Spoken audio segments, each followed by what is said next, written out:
ഇങ്ങനെ ഇത് എന്തെളുപ്പ, ഇതാണ് ഈസിയാണ്. ശാസ്ത്രീയ സംഗീതത്തിന് പോകുന്ന കുട്ടികള് അവിടെ ഒന്നല്ല, ഖുർആനിലാണ് സംഗീതമുള്ളത്. അക്ഷരങ്ങളെ പഠിക്കാം. ഹംസ ഫത്ഹ അ, ഹംസ കസ്റ ഇ, ഹംസ ദമ്മ ഉ, അ ഇ ഉ, ഹംസ ഫത്ഹ അലിഫ് മദ് ആ, ഹംസ കസ്റ യാ മദ് ഇ, ഹംസ ദമ്മ വാവ് മദ് ഉ, ആ ഇ ഉ, ആ ഇ ഉ, ആ ഇ ഉ. ഇവിടെ പഠിക്കാൻ കുട്ടികൾ വരും. നിങ്ങൾ അങ്ങനെ പഠിപ്പിക്കും മദ്രസയിൽ. ഇനി എങ്കിൽ കുട്ടികൾ വളരെ താല്പര്യത്തോടുകൂടെ കുട്ടികൾ പഠിക്കാൻ മുന്നിലുണ്ടാകും. ഖുർആൻ തജ്വീദ് കുട്ടികൾ ആ ഒരു മനസ്സാന്നിധ്യത്തോടുകൂടെ അറിയാതെ തജ്വീദ് പഠിച്ചു പോകും. ഇത് തജ്വീദിന്റെ ബേസിക് പാഠമാണ്. അക്ഷരം ചിലത് പെരുപ്പിച്ച് വലുതായി പറയേണ്ടതുണ്ട്, ചിലത് നേരിയ തോതിൽ ലൈറ്റായിട്ട് പറയേണ്ടതുണ്ട്.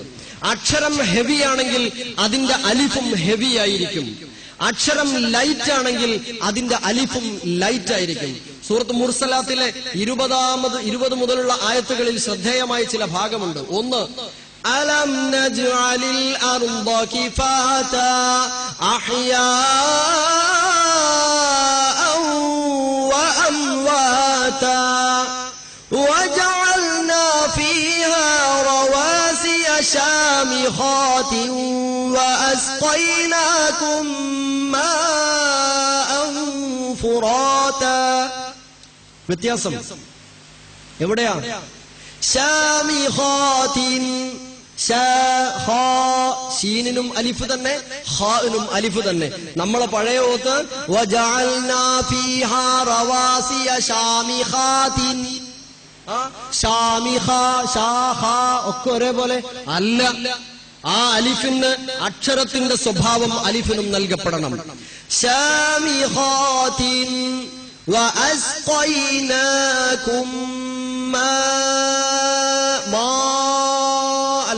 ماء فراتا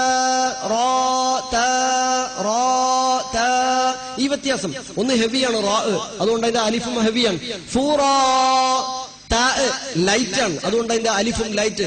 ഫുറാതാ ഫുറാതാ വഅമിലുസ് സാലിഹാത്തി സാലിഹാത്തി എന്നല്ല, എല്ലാം വളരെ എത്രമാത്രം ഹൃദ്യമായിരിക്കും തജ്വീദ് പാരായണം ചെയ്തുകൊണ്ട് പാരായണം ചെയ്യുമ്പോഴുള്ള വ്യത്യാസം.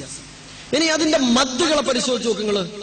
ഈ അലിഫ് മദ്ദായിരുന്നാലും യാ മദ്. സൂറത്തുൽ ഹാഖ നമ്മൾ എങ്ങനെയാ ഓതിയത് ഇന്നലെ വരെ? എങ്ങനെ സൂറത്തുൽ ഹാഖ ഓതിയത്? അൽഹാഖ മൽഹാഖ വമാ അദ്റാക മൽഹാഖ. നല്ലോണം തജ്വീദ് അറിയുന്ന ധൈര്യമുള്ള ഒരു സഹോദരൻ തൊട്ടപ്പുറത്തെ റൂമിൽ നിന്ന് കേട്ടാ പറയുക എന്താ ആക്കാനാണ്? ഒന്നും ആക്കാനാവൂല. സൂറത്തുൽ ഹാഖ ഓതേണ്ടത് അൽഹാഖതു മൽഹാഖ വമാ അദ്റാക മൽഹാഖ എന്ന് ദീർഘമായി, അഥവാ 3 സ്ഥലങ്ങളിലും 3x6 18. പിന്നെ ആ 3 ആയത്തുകളിൽ എത്ര അക്ഷരമുണ്ടോ 18+ അത്രയും അക്ഷരങ്ങളുടെ സമയം വേണം. 3 ആയത്തും കൂടെ ഓതിയാൽ താഴത്തൊരു ആംബുലൻസും നല്ലതായിരിക്കും. നമ്മളെ മഗ്‌രിബ് നിസ്കാരത്തിനൊക്കെ ഈ 3 ആയത്ത് മതി, സമയമുണ്ട്. അതുകൊണ്ട് എന്റെ പ്രിയപ്പെട്ട സഹോദരീ സഹോദരങ്ങളോടും മുതിർന്ന രക്ഷിതാക്കളോടും എനിക്ക് ആവശ്യപ്പെടാനുള്ളത്, നേരമുള്ളപ്പോൾ ഓതാനിരുന്നാൽ മതി. നേരമില്ല ഞാനൊന്ന് ഓതട്ടെ എന്ന് പറഞ്ഞ് ഓടിപ്പോയി ഓടിത്തീർത്ത് ഓടിപ്പോവരുത്. ഇത് ഓത്തല്ല. അങ്ങനെ പാരായണം ചെയ്യാൻ പാടില്ല. സമയമുള്ളപ്പോൾ സമയമെടുത്ത് ഭംഗിയായി പാരായണം ചെയ്യണം.